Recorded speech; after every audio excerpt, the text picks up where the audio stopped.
Sit down, class. I'm about to start. Everyone be quiet. I'm about to start. Welcome back, chosen family. Today in another video, Why are they wearing a do-rag to school? Is that your father's business?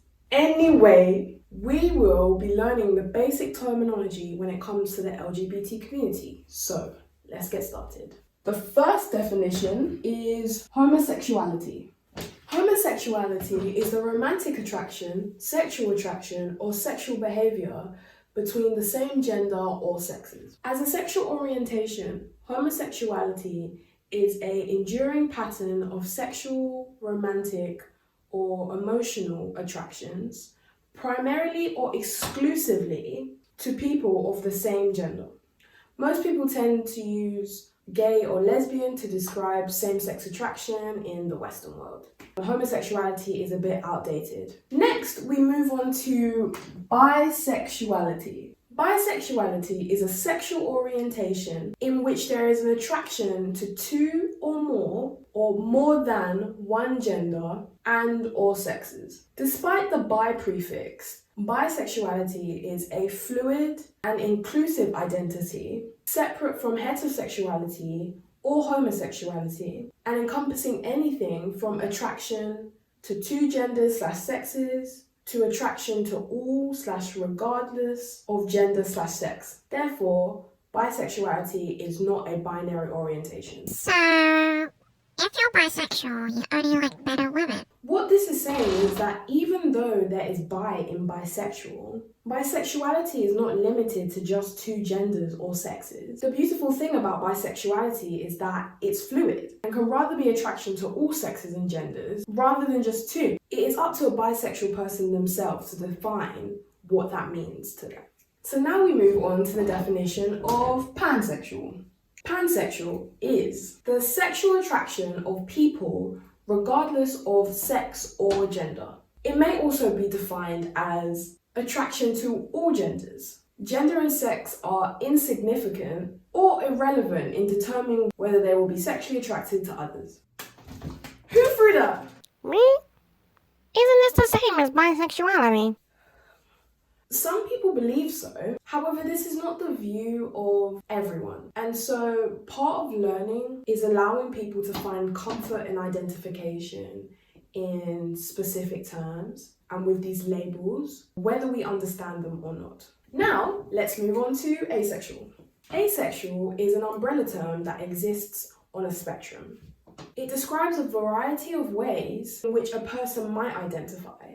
Whilst most asexual people have little interest in having sex, they may experience romantic attraction. Others may not.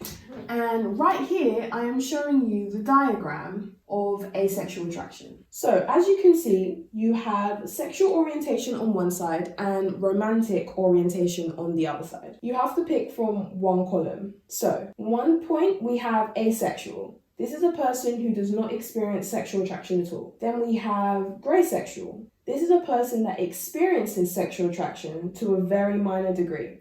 And then lastly, we have demisexual. They experience no sexual attraction unless a strong emotional bond has been established. You then have aromantic when it comes to romantic orientations on the asexual spectrum. Aromantic individuals are not romantically attracted to or desiring of romantic relationships at all. Grey romantic experiences romantic attraction to a very minor degree, and then demi-romantic experiences no romantic attraction unless a strong emotional bond has been established. And every asexual person is different. Okay, strap up. This is where it gets difficult. We're now going to talk about the differences between sex and gender. I have already given you definitions for the difference between sex and gender. It seems though that some of you are still confused. So, that person in my comment section, I hope this explains it. The definition of sex. A person's sex refers to his or her biological status as either male or female. The determination of a person's sex depends primarily on various physical characteristics, including chromosomes, reproductive anatomy, and sex hormones. As that definition said, what makes a person's sex involves their chromosomes, their reproductive anatomy, as well as their sex hormones. Those are the things that make up a person's sex. It's biological, purely biological. Now, let's move on to gender. Gender is a societal construct that deals with the expected behaviors, roles, and activities typically associated with the different sexes. This really depends on where you are in the world. When we look in a Western society, there are certain roles deemed acceptable for men and certain roles deemed acceptable for women. Traditionally, it is seen that men will go to work, they are strong, they like the color blue.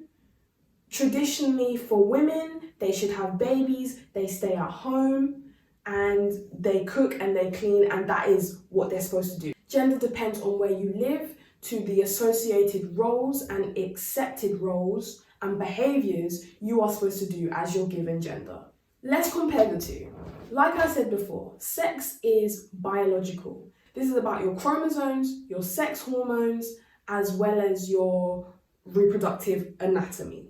Gender is a societal construct, which means that where you live plays a very big part in the role that you play in society and how you should behave at that gender. Your gender roles, how you should behave, all of these things interact with your gender, but it's different to sex, as sex is biological. I would now like to introduce you to, drumroll please class,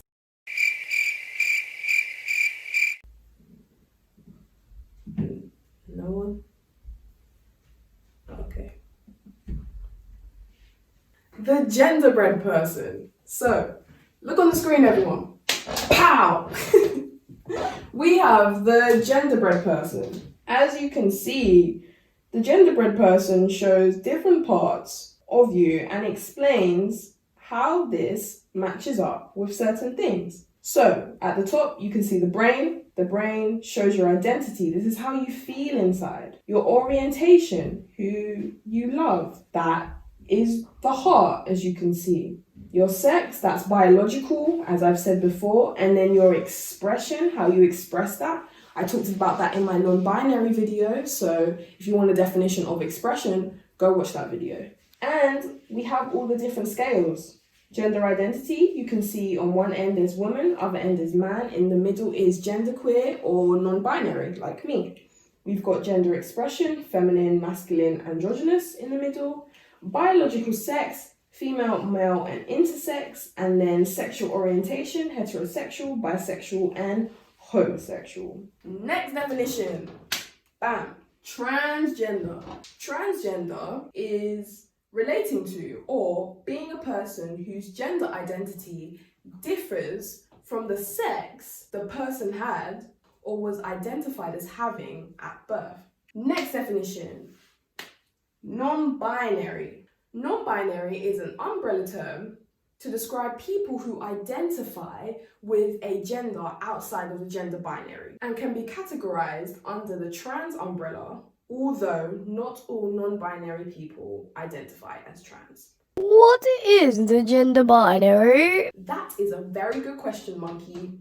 The gender binary is the assumption that everyone is one of the two genders, man and woman. People who identify as a man and people who identify as a woman are the binary genders, since they identify with a gender within the system of the gender binary. Remember the scale I showed you, the gingerbread man?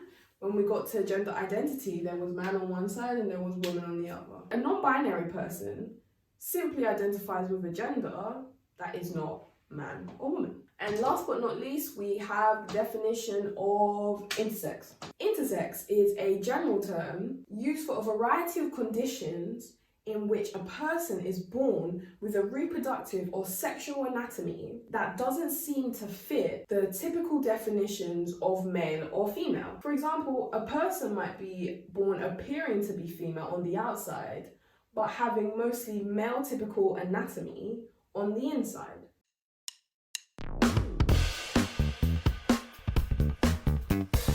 Ooh, that was hard work, I'm not gonna lie, you guys are loud.